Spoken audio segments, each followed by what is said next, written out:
Afternoon all. What a glorious day. Hopefully this is the beginning of summer. Well, not summer, it's not even spring yet. I wouldn't think it was spring, coming up to spring. Mind, it's friggin' freezing. But the sun is shining, the roads are dry, apart from a bit of salt. But all in all, glorious day. Wrap up warm and enjoy the rides. What I'm going to talk about today is servicing for bikes. It's unbelievable the variation in prices for bikes. Unbelievable. I'm on my way at the moment to get my my bike serviced. It's due its 12,000 miles. Well, it's due its 12-month service. I haven't done 12,000 miles. I've only done 5,500 miles on it since I've had it, and it's an 09 plate.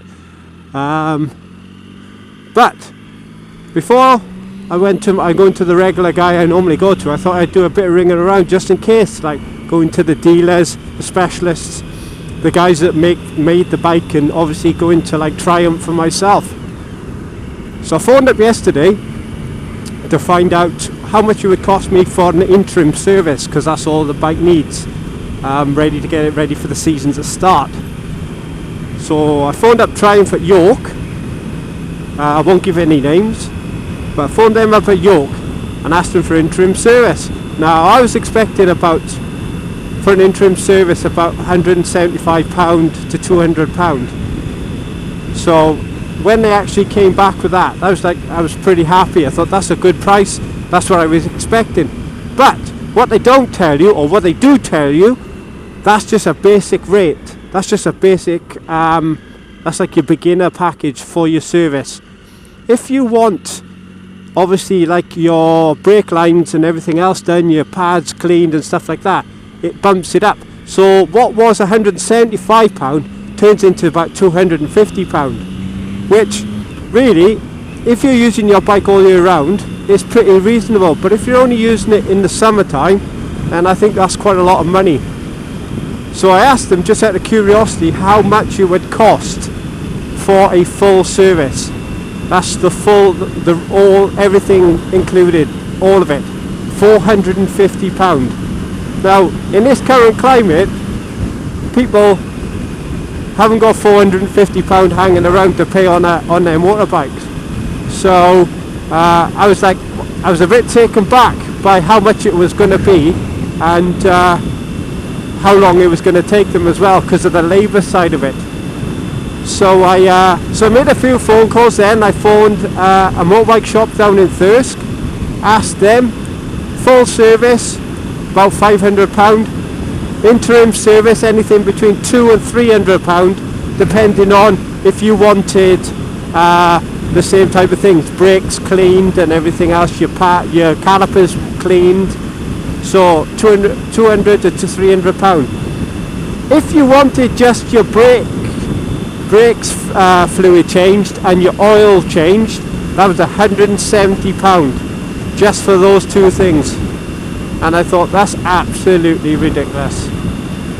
There's no way. There's got to be cheaper than elsewhere. I know it's a big market, and obviously there's millions of bikes out there, and business will be really good because of the time of year.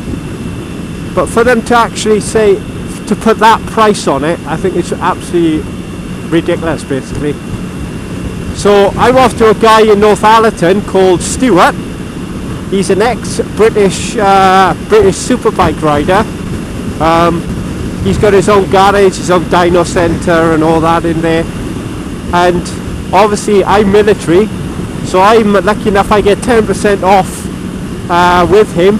But with the 10% off, I'm going for a full service. It's £180 full service.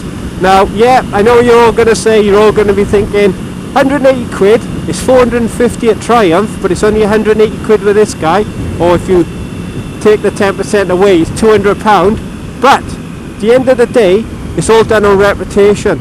If somebody, obviously on the station where I work, there are around about 100 bikes, people with bikes, and they all go to him. All the guys there's one guy, Al Weir, he actually competes in the Isle of Man TT, and he recommended him. There's other guys I know from my workplace, they've recommended him.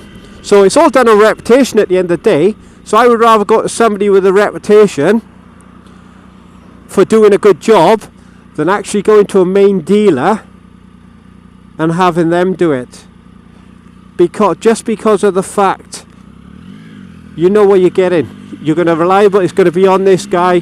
How many times have you taken, obviously not with bikes, but how many times have you taken your car in to have something done, and then you've driven away and they've left something they forgot to put, especially if they've done something like your tyres or things like that, they need to do your brakes.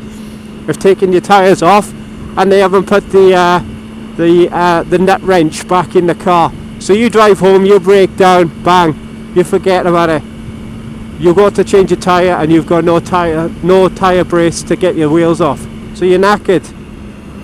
So I think we should push more for the independent garages than the actual big garages, because I think they give you better service, they give you more for your money, and at the end of the day, if somebody's passionate about bikes, like this guy is, because obviously he's raced them and everything else, he has a passion for them, he understands how much they are pride and joy. So if somebody appreciates what you have because he's been there, it's fine.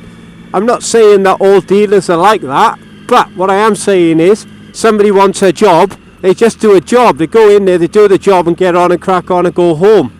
But if somebody does it because they're passionate about it, then I think they're the person for me to go and take my bike to. It's the same as when I take my car. I go to independent dealers or independent workshops on reputation, because of, I know that from previous people, the work that they've done a good job, they give them a good bit of customer service, the satisfaction is there, and you keep going back. You're not gonna try and fix something if it's not broken. So if you know you're going to a good dealer and he's doing the job for you, you're just going to get it fixed with them, aren't you? You're not going to go around, and at the end of the day you'll build a rapport with that garage, they'll remember you, and you'll end up getting money off anyway. So it works in everybody's favour to actually look at these garages anyway. So I just thought I'd bring that point up. Obviously, if you want to leave your comments below, and I'd be quite interested to see what other people think. My bike is my pride and joy. I do use it in the winter, very rarely, but mainly it comes out at summertime. I haven't done as much riding as I would like last year, but that's life at the end of the day. You take the rough with the smooth. But I would be interested to see how other people service their bikes. Do you do it yourself? Do you go to a garage? Or do you get friends to do it for you? And what basically prices that you'll pay? Obviously, it all comes down to money at the end of the day. That's what the overriding factor is money. If you're going to go to get it cheaper, but you know you're going to get a service, you're going to go there every time without even questioning. I've had my bike serviced with this guy before, I've had tyres done with him before, so I built up a rapport. But I was just curious because of what goes on, and with new things coming out, new bikes and everything else, do the older bikes get a little bit neglected? Because everybody wants a new bike. So within the servicing, do they treat you the same as if you were a new customer? So, but if you have got comments, please leave them below.